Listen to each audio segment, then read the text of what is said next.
반갑습니다. 무언가 특별한 일이 없어도 이 눈앞에 펼쳐져 있는 푸릇푸릇한 풍경을 인해서 마음이 절로 따뜻해지는 5월의 첫 번째 날입니다.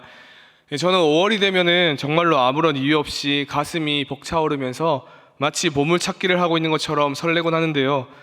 아마 여러분들도 그저 5월이기 때문에 이러한 감정, 이러한 설레는 마음 가진 적이 있으실 것이라고 생각을 합니다.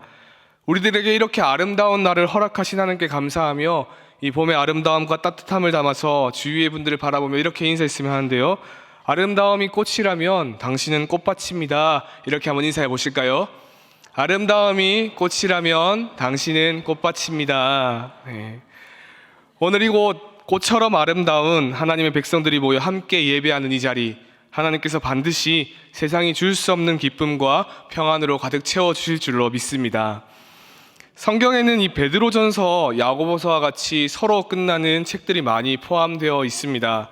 그 여러 권의 서들 가운데서 서들에는 이 택함 받아서 하나님의 백성이 된 우리가 마땅히 순종해야 하는 하나님의 말씀들이 기록되어 있습니다.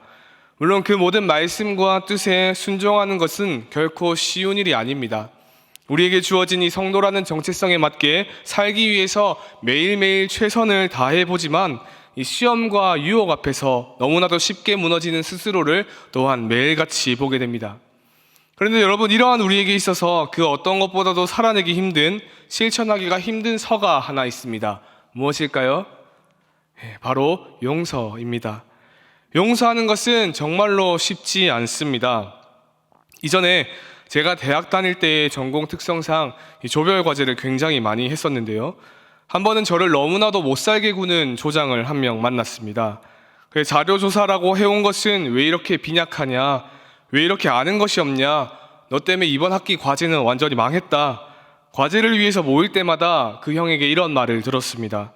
할 수 있는 한 최선을 다해서 준비를 하고 그렇게 모임에 참석을 해도 결국 돌아오는 것은 수치와 모멸 그리고 비판, 비난이었습니다. 그렇게 저를 괴롭히시던 분이 형이었기 때문에 제가 어떻게 할 수도 없고 그저 나는 저 사람을 결코 용서하지 않을 것이다. 언젠가 반드시 내가 받은 이 수치와 모멸을 돌려줄 것이다 생각하며 분노할 수밖에 없었습니다. 그렇게 기나긴 고난의 기간이 지나고 조별 과제는 무사히 끝이 났습니다. 그런데도 그 형님을 향한 분노의 마음은 쉽게 사그라들지 않았습니다. 저는 그분을 절대로 용서할 수 없었습니다. 그리고 그 학기뿐만 아니라 그분이 학교에 다니는 동안 마주치는 내내 계속 미워했습니다. 분명한 것은 이처럼 누군가를 용서하지 못하고 있는 것이 저만의 이야기는 아닐 것이라는 사실입니다. 지금 이곳 저희 앞에 계신 여러분들에게도 저에게 있어서 조장 형님과 같은 그런 분이 한 분쯤은 있거나 있으셨을 것입니다.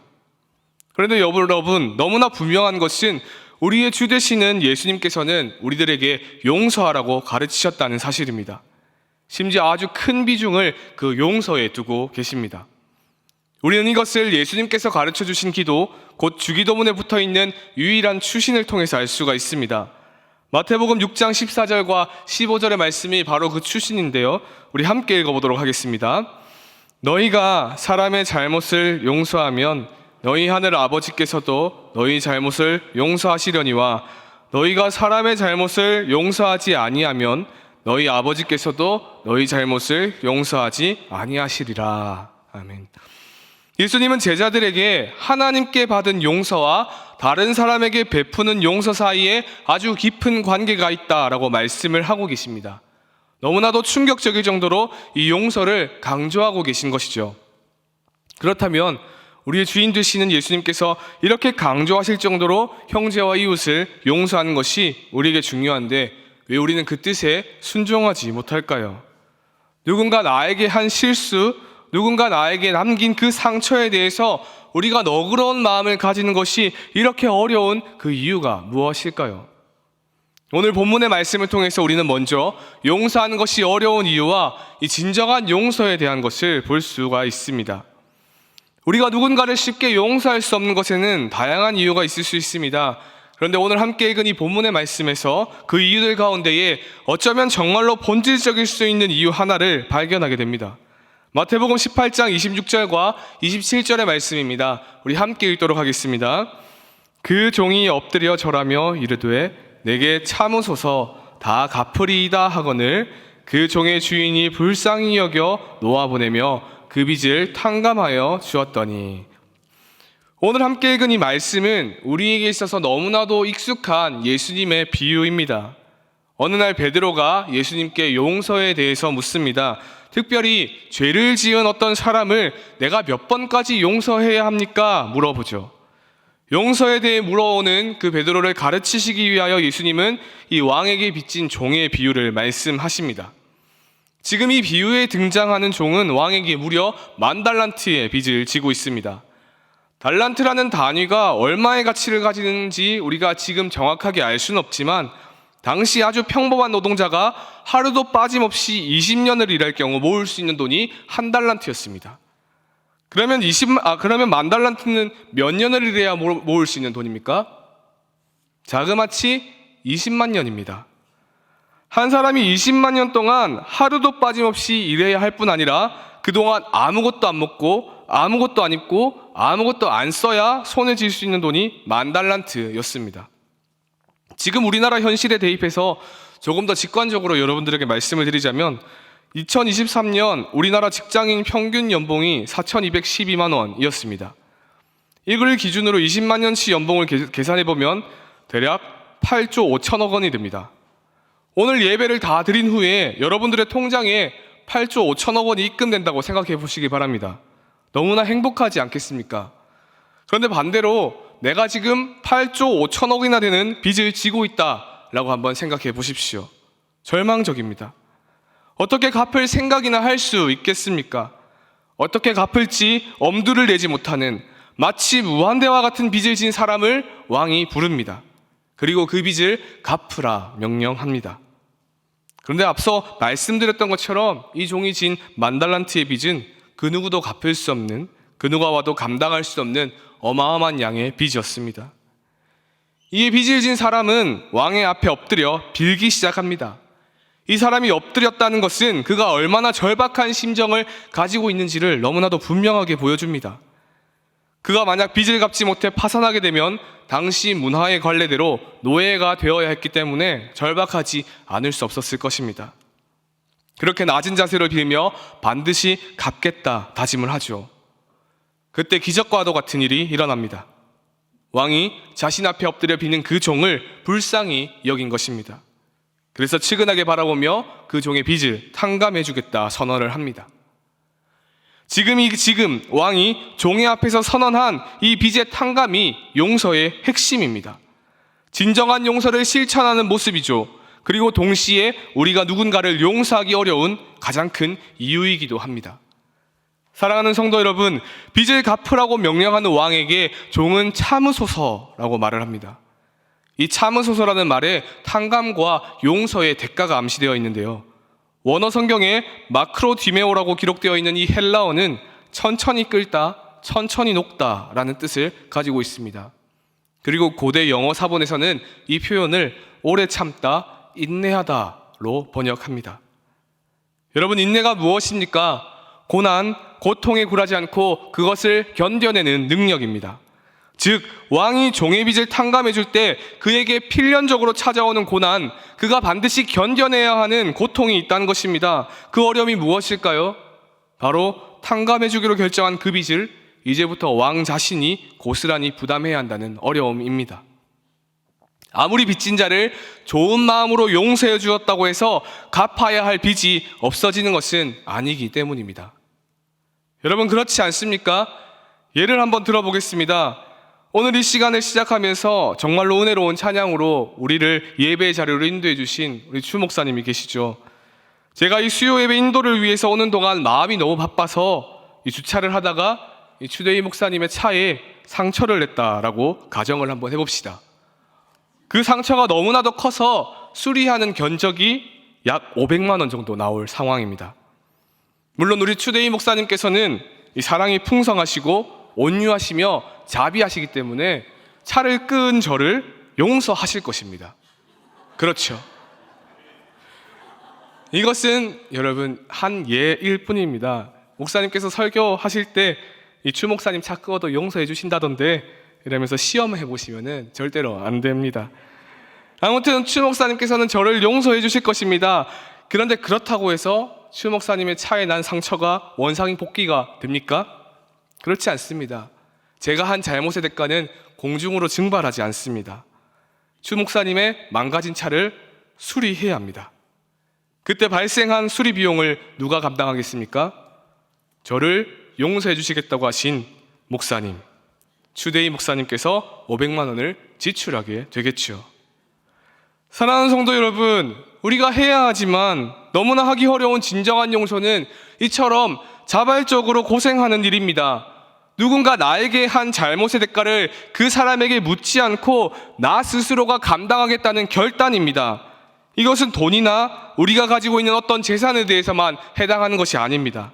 관계 속에서 쉽게 생기는 상처들, 아픔들에 대해서도 마찬가지입니다. 그 모든 것들에 대해서 생각하면 생각할수록 속이 아프고 그래서 썩어가지만 자꾸만 복수하고 싶다는 생각이 올라오지만 그렇게 하기를 단호하게 거부하는 것이죠. 대신에 그 사람을 용서하고 더 사랑하고 따뜻하게 품어주기를 결심하는 것입니다. 제가 지금 말은 정말로 쉽게 하고 있지만 이것이 어디 쉬운 일입니까? 나를 죽을 것 같이 힘들게 만드는 사람을 보며 그 사람에게 동일한 아픔을 안겨주고 싶다 생각하는 것은 어쩌면 너무나 당연한 일입니다. 내 눈에 눈물이 흐르게 한 그 사람 눈에서 피눈물이 흐르는 것을 보고 싶다 느낄 수 있습니다. 왜 그런 생각이 들지 않겠습니까? 저도 당시 저를 너무 괴롭게 했던 그 형님을 보면서 진짜 과제가 학기가 망하는 것이 뭔지 내가 한번 보여줄까 이런 생각을 하기도 했습니다. 용서하는 것이 이렇게 어려운 일이기 때문에 뉴스나 신문을 통해서 용서, 용납, 품어주는 것 같은 이야기보다 보복, 복수 그런 이야기를 우리가 훨씬 자주 접하게 되는 것 아닐까요? 그런데 그렇다고 해서 우리들 역시 어쩔 수 없는 일이다. 이 세상의 모든 사람들이 누군가를 용서하는 일을 어려워한다 말하며 나에게 상처를 준 그 사람, 내가 미워하고 있는 그 누군가를 용서하는 일을 계속해서 미뤄도 괜찮은 것이겠습니까? 그에 대한 답은 당연히 그렇지 않다라는 것입니다. 왜냐하면 오늘 말씀을 통해서 하나님께서는 용서하지 않는 것이 어떤 의미를 가지고 있는지 우리에게 너무나 분명하게 말씀하고 계시기 때문입니다. 오늘 본문을 통해서 볼 수 있는 두 번째, 용서하지 못하는 사람은 어떤 사람인가에 대한 것이죠. 빚을 탕감받은 종의 비유는 아직 끝나지 않았습니다. 왕에게 용서를 받고 난 후 기분 좋게 돌아가던 종은 자신에게 100데나리온을 빚진 동료 한 명을 만납니다. 당시 한 데나리온이 하루치 급여가 되기 때문에 100데나리온이라는 돈도 결코 적은 돈은 아닙니다. 그런데 이 사람이 방금 탕감받은 이 만 달란트에 비하면 60만 분의 1밖에 되지 않는 아주 사소한 금액이었습니다. 그러면 100데나리온을 빚진 동료를 볼 때 이 사람이 어떻게 해야 되겠습니까? 기쁜 마음으로 자신도 그 동료를 용서하고 그 빚을 탕감해 줘야 합니다. 하지만 정말로 충격적인 장면이 그 다음에 이어지죠. 만 달란트의 빚을 탕감받은 종은 동료를 용서해 주지 않았습니다. 대신에 그 사람이 무엇이라 말하기도 전에 그를 붙들어 목을 잡고 빚을 갚으라 독촉합니다. 이 얼마나 잔인한 행동입니까? 그리고 자신 앞에 엎드려 참아달라 비는 그 동료를 감옥에 가두어 버립니다. 감옥에 갇힌 동료를 보고 그를 불쌍히 여긴 사람들은 왕에게 이 소식을 전하죠. 왕은 소식을 듣고 첫 번째 종을 불러서 사실상 이렇게 말을 합니다. 너처럼 나의 아낌없는 자비를 받은 사람이 어떻게 다른 사람을 그렇게 모질고 인색하고 잔인하게 대할 수 있느냐. 그리고 나서 왕은 이 종을 감옥에 가둡니다. 그런데 여러분, 예수님께서 드신 이 비유 왜 해피엔딩으로 끝나지 않는 것일까요? 서로 용서해주고 용서받으면서 행복해하는 것을 보면 비유를 듣는 사람들, 그리고 지금 비유를 읽고 있는 우리 모두가 기분 좋지 않겠습니까? 그렇게 하시지 않고 계신 것은 예수님께서 선한 자는 승리하고 악한 자는 결국 벌을 받게 될 것이라는 아주 단순한 교훈을 주시기 위함이셨을까요? 아마 그렇지는 않을 것입니다. 대신에 이렇게 끝이 나는 예수님의 비유 속에서 우리는 오늘을 살고 있는 우리 자신의 모습을 발견할 수 있어야겠습니다. 다윗 왕이 우리아의 아내 밧세바를 빼앗아 자기 아내로 삼은 지 얼마 후에 나단이 찾아와서 다윗에게 한 부자의 이야기를 들려줍니다. 이 부자는 양을 아주 많이 가지고 있는 사람이었습니다. 그럼에도 불구하고 잔치에 낼 음식이 필요해지자 어느 가난한 사람의 유일한 재산이었던 새끼 양을 빼앗아 버린 사람이었습니다. 이 부자의 이야기를 듣고 다윗은 분노하면서 그 부자를 처형해야 한다 명령을 합니다. 그 말을 듣고 나단은 다윗에게 이렇게 말합니다. 사무엘하 12장 7절의 말씀입니다. 함께 읽겠습니다. 나단이 다윗에게 이르되 당신이 그 사람이라. 용서받은 종의 비유를 우리가 이렇게 들어야 합니다. 10,000달란트 빚진 종은 그 엄청난 빚을 탕감받고 나서도 자신의 동료에게 사랑과 자비를 베풀지 않았습니다. 용서를 받았지만, 엄청난 은혜를 누렸지만 전혀 달라지지 않았습니다. 오히려 더욱 잔인하게 자신의 형제를 핍박합니다. 이것은 분명 우리의 삶의 이야기이기도 합니다. 오늘날 우리는 이 땅에서 예수님을 믿는다고, 그분을 닮기 위해 노력하며 산다고 고백하며 살아갑니다. 하나님께 용서받았음에, 그래서 하나님의 백성이 되었음에 감사한다라고 말을 합니다. 그러한 우리의 삶을 한번 돌아보기로 합니다. 우리는 친구들과 이웃들 사이에서 사랑이 넘치고 자비로우며 온유한 사람이라 알려져 있습니까? 만약 그렇게 살지 못하고 있다면 여전히 미움의 사슬을 주렁주렁 단 채 형제를 바라보고 있는 우리들을 향해 예수님께서는 지금 당신이 그 사람이다 말씀하고 계십니다. 이렇게 말씀하시는 예수님의 음성을 듣고 나 자신을 돌아보는 일은 우리들에게 있어 아주 중요합니다. 이것은 비유되는 것을 마치신 예수님께서 덧붙이신 아주 무서운 말씀이 하나 있기 때문입니다. 마태복음 18장 35절의 말씀 함께 읽겠습니다. 너희가 각각 마음으로부터 형제를 용서하지 아니하면 나의 하늘 아버지께서도 너희에게 이와 같이 하시리라. 아멘. 예수님께서 덧붙이신 이 교훈에 대해 어떤 사람들은 우리가 먼저 다른 사람을 용서해야 하나님의 용서도 얻을 수 있다라고 해석하며 용서가 구원에 선행하는 양 말을 하기도 합니다. 그러나 우리는 이 비유에서 왕이 먼저 용서를 베푸셨다라는 사실을 잊지 말아야 합니다. 이 사실을 우리 자신에게 적용을 해보자면 자비로우신 하나님께서, 사랑이 넘치신 그분께서 우리를 너무나 사랑하셔서 먼저 용서해 주셨습니다. 그로 인해서 마음이 새롭게 되어 하나님의 백성이라는 새로운 정체성을 입은 우리 성도들은 마땅히 형제와 이웃을 용서해야 합니다. 만약 여전히 용서하지 못하고 있는 어떤 사람이 있다면, 계속해서 미워하고 있는 한 사람이 있다면 나는 하나님의 은혜로 변화받아 새롭게 된 사람이 맞는지 그것을 돌아봐야 하는 것이죠. 이것은 예수님의 가르침에도 분명하게 나타나는 사실입니다. 예수님께서는 제자들에게 끊임없이 참된 제자임을 나타내는 삶이 있다라고 가르치십니다. 요한복음 13장 34절에서 35절까지의 말씀인데요. 함께 읽겠습니다. 새 계명을 너희에게 주노니 서로 사랑하라. 내가 너희를 사랑한 것 같이 너희도 서로 사랑하라. 너희가 서로 사랑하면 이로써 모든 사람이 너희가 내 제자인 줄 알리라. 아멘. 예수님께서는 참된 제자라면 그의 삶에서 나타나지 않을 수 없는 표시가 하나 있다라고 분명히 말씀하시죠. 그 표시는 바로 형제와 이웃을 향한 사랑입니다. 사도 요한 역시 그의 첫 편지에서 이 점을 분명히 밝힙니다. 우리가 하나님을 지식적으로만 아는 것이 아니라 인격적으로 만나고 진심으로 믿는다는 증거는 바로 세상은 이해할 수 없는 바보 같을 정도로 비범한 사랑이라고 말을 하고 있습니다. 정말로 우리가 하나님을 만났다면, 정말로 예수님을 믿고 그분을 영접했다면 우리의 삶에는 사랑에서 피어난 용서가 나타나지 않을 수 없는 것입니다. 하나님의 사랑은 너무나 놀랍고 너무나 힘이 있어서 받은 자들이 변화될 수밖에 없습니다. 그분으로부터 흘러오는 그 자비를 충분히 경험한 사람들은 마찬가지로 자비를 흘려보내며 살아갈 수밖에 없습니다. 만약 그렇게 살지 못하고 있다면 우리는 받은 은혜에 대해 제대로 알고 있지 못하거나 그것을 진심으로 받아들였지 않았기 때문일 것입니다. 예수 그리스도의 십자가 복음을 믿으면서도 순전히 하나님의 은혜와 값없는 용서로 내가 구원을 받았다고 고백하면서도 계속해서 누군가를 미워하고 원한을 품고 있다면 우리가 믿고 있다고 착각하고 있기 때문일 것입니다. 이 얼마나 무서운 일입니까? 이 시간 여기에 모인 우리 모두가 하나님을 잘 안다, 예수님을 잘 믿고 있다 착각하며 살지 않기를 간절히 바랍니다. 대신에 정말로 하나님을 잘 알고 정말로 예수님을 잘 믿는 사람답게 성도답게 살아가는 우리 모두가 되기를 소망합니다.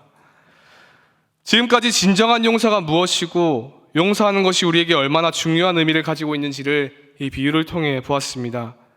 그러나 이러한 사실을 알게 되었다고 해서 우리의 삶이 한순간 바뀌겠습니까? 오늘 아침까지만 해도 너무 미워서 용서하지 못했던 그 사람을 여러분 지금 당장 사랑하실 수 있으시겠습니까? 여전히 어려운 용서, 도무지 실천할 수 없을 것 같은 그 사랑을 하기 위해서 우리는 도대체 무엇을 해야 할까요? 다행스럽게도 본문의 말씀은 너무나도 친절하게 그에 대한 해답을 우리에게 주고 있습니다. 마태복음 18장 32절에서 33절까지의 말씀을 함께 읽겠습니다. 이에 주인이 그를 불러다가 말하되 악한 종아, 내가 빌기에 내가 내 빚을 전부 탕감하여 주었거늘 내가 너를 불쌍히 여김과 같이 너도 내 동료를 불쌍히 여김이 마땅하지 아니하냐 하고. 아멘. 만달란트를 빚진 종을 부른 왕은 그가 받은 은혜가 얼마나 큰 것인지를 다시 생각하게 합니다. 그리고 그 역시 동료에게 은혜를 베푸는 것이 마땅하다 말을 합니다. 바로 이러한 왕의 말이 우리가 행해야 하는 진정한 용서의 출발점입니다. 내가 엄청나게 큰 은혜를 이미 받은 사람이라는 그 사실에 대한 선명한 인식인 것입니다. 용서는 내가 하려고 열심히 애쓴다 해서 되는 것이 아닙니다. 또 내가 용서하면 저 사람과의 관계 속에서 유익을 얻을 수 있을 거야, 어떤 이익을 내가 누릴 수 있을 거야 스스로를 설득한다고 되는 것도 아닙니다. 우리 영혼의 구원을 위하여 어떠한 일이 일어났는지, 그 일을 위해 하나님께서 무엇을 포기하셨는지, 그로 인해 내가 누리게 된 유익은 무엇인지를 마음에 새기고 항상 생각하며 살아갈 때에야 비로소 가능한 것이 진정한 용서입니다. 그렇습니다, 여러분. 우리의 마음을 변화시키는 것, 그래서 우리로 하여금 진정한 용서를 할 수 있게 하는 것은 스스로 종이 되신 왕의 놀라운 사랑을 보는 것밖에는 없습니다. 우리는 영원한 심판, 영원한 죽음이 우리에게 선언되는 것을 보고 있을 수밖에 없었던 아주 불쌍한 죄인들이었습니다. 그러나 우리의 왕 되신 예수님께서 이 땅에 오셨습니다. 우리를 불쌍히 여기신 그분께서 우리를 대신하여 피고인의 자리에서 십자가를 지셨습니다. 온 세상을 다스리시는 왕이 비참한 모습으로 모진 고통과 고난, 형벌을 당하신 것입니다. 이 사실이 우리의 마음에 확실히 새겨져 있을 때에, 그 은혜가 정말로 나의 것일 때에 우리는 모든 미움과 원한으로부터 자유로워질 수 있습니다. 왜냐하면 이는 나 또한 오직 하나님의 사랑과 자비에 기대서만 살 수 있는 죄인이라는 것을 깨닫게 되기 때문입니다. 이러한 맥락에서 종이 마치 자신이 왕인 것처럼, 재판관인 것처럼 행동하는 것은 굉장히 이상한 일입니다. 그가 기대와 소망으로 가득한 새로운 삶을 살 수 있었던 것은, 그 삶을 시작할 수 있었던 것은 왕이 그를 용서해 주었기 때문입니다. 왕이 그의 빚을 탕감해 주었기 때문입니다. 왕에게 모든 것이 달려 있었던 그 종이 자신의 동료를 감옥에 가두는 것이 얼마나 분수를 모르는 행동입니까? 이는 우리에게도 마찬가지로 적용할 수 있는 사실입니다. 하나님의 자비로만 살아갈 수 있는 우리가 남을 심판하고 잘잘못을 따지며 그를 미워한다면 스스로 하나님의 자리에 앉으려고 하는 것과 다름이 없는 것이죠. 제가 이것을 새생명 훈련을 받는 동안 정말로 뼈저리게 느꼈습니다. 여러분들도 잘 아시겠지만은 이 생전 처음 보는 사람에게 다가가 사형리를 전한다는 것이 참 쉽지 않았습니다. 거절을 굉장히 많이 당했습니다. 처음 거절당할 때는 괜찮아, 그럴 수 있지 스스로 다독이면서 계속해서 전도를 해 나갔습니다. 그런데 한 명, 두 명 그 거절받는 빈도가 높아지니 속이 상하기 시작했습니다. 그러다 결국 참아왔던 분노가 폭발하는 일이 있었는데요. 계속 거절만 당하다가 길가에 앉아 계시던 한 남성분에게 사형리를 전하는 것을 겨우 허락을 받았습니다. 사형리를 들고 읽기 시작했고 거의 끝까지 읽어드렸습니다. 이제 반 페이지만 읽으면 제가 전도의 한 명 체크할 수 있는 순간인 거죠. 30명을 채워야만 했던 저에게 굉장히 빛과 같은 순간이었습니다. 그런데 듣고 계시던 분이 갑자기 이제 그만하십시오 라고 말씀을 하셨습니다. 저는 그 말을 듣고 이제 반 페이지만 읽으면 됩니다, 조금만 더 들어주시면 안 될까요? 굉장히 애타는 마음으로 물었습니다. 그런데 그분은 여전히 완강한 태도로 손을 휙휙 내어저으며 그만하면 됐다니까 듣기를 거절하셨습니다. 속이 부글부글 끓어올랐습니다. 하지만 그분에게 이 사형리를 전하기 시작할 때 내가 이상한 곳에서 온 것이 아니라 울산교회에서 왔습니다 라고 말을 했기 때문에 화를 낼 수가 없었습니다. 대신에 이제 그분 곁을 떠나 혼자 씩씩대며 분노를 삭힐 뿐이었죠. 그리고 괜히 사형리 책자를 뒤적거리던 저에게 이 말씀이 들어왔습니다. 로마서 5장 8절의 말씀입니다. 우리 함께 읽겠습니다. 우리가 아직 죄인 되었을 때에 그리스도께서 우리를 위하여 죽으심으로 하나님께서 우리에 대한 자기의 사랑을 확증하셨느니라. 아멘. 제 3원리에 속한 이 말씀은 저에게 너가 아직 죄인이었을 때에 용서받을 자격도 이유도 없을 때에 너를 용서하기 위해 내가 죽었다 말씀하시는 듯 했습니다. 나를 향한 예수님의 사랑, 나를 용서하신 그 크신 은혜를 생각하게 하셨습니다. 그 순간 물 끓듯 부글거리던 마음은 순식간에 잠잠해졌습니다. 분노는 온데간데 없이 사라졌고 사형리를 끝까지 듣지 못했던, 그래서 예수님을 영접하지 못했던 그분을 향한 측은함만이 마음에 가득하게 되었습니다. 여러분, 우리가 용서할 수 있게 하고 우리로 하여금 더 사랑하고 측은하게 여길 수 있게 하는 힘은 이렇듯 나를 위해 십자가 지신 예수님을 바라볼 때에 생깁니다. 사랑하는 성도 여러분, 특별히 예수님께서 죽으시는 날 어떤 일이 있었는지를 잊지 마시기 바랍니다.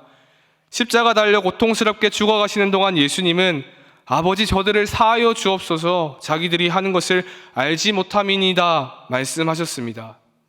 자신을 십자가에 못 박는 이들을 무서운 눈으로 바라보며 내가 너희들에게 그대로 갚아주리라, 이 고통을 너희에게 그대로 갚아주리라 악을 쓰시기는커녕 아버지 정말 저들은 이것이 얼마나 심각하고 무거운 죄인지를 모릅니다 변호하셨습니다. 자신을 죽이는 사람들을 용서해달라고 하나님께 간구하셨습니다. 예수님께서 이렇게 하셨는데, 그래서 우리가 구원받을 수 있었는데 어떻게 우리가 형제에게 냉담하게 대하며 상처를 줄 수 있겠습니까? 그들을 용서하지 않고 계속해서 미워하며 증오할 수 있겠습니까? 우리를 위해 죽으신 예수님의 자비와 사랑을 깊이 체험한 사람은 결코 그럴 수 없습니다. 세상은 이해할 수 없고 시도할 수도 없는 놀라운 사랑으로 나 같은 죄인을 용서하신 분이 계시다는 사실을 분명히 알고 믿고 붙잡은 채 살아가는 우리들은 그렇게 할 수 없습니다. 대신에 그분의 발자취를 따라서 그분이 우리 앞에 사셨던 그 삶의 모습을 따라 사랑하고 품어주고 용서하며 살 뿐일 것입니다. 우리가 예수님께 이미 받은 이 놀라운 사랑과 은혜를 기억하며 용서와 자비를 실천하는, 받은 그 놀라운 사랑을 이 땅에 흘려보내는 울산교회의 모든 성도님들이 되시기를 정말로 간절히 소망합니다. 우리가 너무나도 잘 아는 이 사랑의 원자탄 손양원 목사님의 이야기입니다. 부산에서 집회를 인도하고 있었던 목사님에게 두 아들이 총살당해 죽었다는 소식이 전달되었습니다. 그들의 아버지로서 얼마나 슬프겠습니까? 비통한 가운데 며칠을 보내고 기도하는 중에 목사님은 하나님의 사랑을 실천하기로 비장한 각오를 하게 됩니다. 그리고 여러분들이 알고 계신 것처럼 두 아들을 죽인 그 범인을 양자로 삼습니다. 이후 손양원 목사님은 두 아들의 장례식에서 답사를 하면서 9가지를 감사합니다. 그 내용은 첫째, 나 같은 죄인의 가정에서 순교의 자식이 나게 하셨으니 감사하고 로 시작해서 사랑하는 아들 죽인 원수를 회개시켜 양자 삼고자 하는 마음 주신 것을 감사하고 로 이어지고, 이와 같은 역경 속에서 진리와 하나님의 사랑을 찾을 수 있는 기쁜 마음과 믿음을 주셔서 감사하다로 끝이 납니다. 사랑하는 성도 여러분, 우리가 이 세상 살아가는 동안 마주하게 될, 그리고 마주한 그 수없이 많은 고통 앞에서 또 나에게 아픔을 주고 상처를 주는 사람들에 대해서 우리는 이렇게 고백할 수 있을까요? 극심한 고통 속에서도 날 사랑하신 예수님을 따라 원수를 용서하고 품어주겠다 외칠 수 있을까요? 우리가 예수 그리스도의 참 제자라면 우리는 그렇게 해야 합니다. 누군가를 용서하기 위해서 포기하고 내려놓아야 할 것이 아무리 많을지라도 우리는 용서해야 합니다. 심지어 그 대상이 원수와 같은 사람이라 할지라도 안아주고 품어줄 수밖에 없습니다. 왜냐하면 우리가 이 세상에서 할 수 있는 그 어떤 용서와도 비교할 수 없을 정도로 고통스러운 용서, 포기할 것이 많았던 용서를 이미 받은 사람이기 때문입니다. 죄인인 우리를 용서하시기 위하여 하나뿐인 아들 예수님을 포기하신 그 하나님의 사랑을 따라 용서합시다. 극심한 고난 가운데서도 당신의 백성들을 용서해 주시기를 간구하셨던 예수님과 같이 저들을 품어주고 안아줍시다. 비록 원수와 같은 자들이라 할지라도 예수님을 따라 살기 위해 최선을 다했던 우리 신앙의 선배들과 같이 온 힘 다해 받은 사랑을 그들에게 흘려 보냅시다. 그러한 우리의 용서, 그러한 우리의 사랑을 하늘의 미랄로 하나님께서 사용하셔서 이 땅 가득 아름다운 열매가 맺히게 하실 것입니다. 그리고 하나님께서 그러한 우리의 삶을 성도다운 삶, 예수님을 닮기 위해 최선을 다한 그리스도인다운 삶이라고 인정해 주실 줄로 믿습니다. 오늘 들은 이 말씀을 기억하며 예수님과 같이 용서하고 품어주는, 받은 사랑에 정말로 합당한 삶을 살아가는 우리 모두가 되기를 간절히 소망합니다.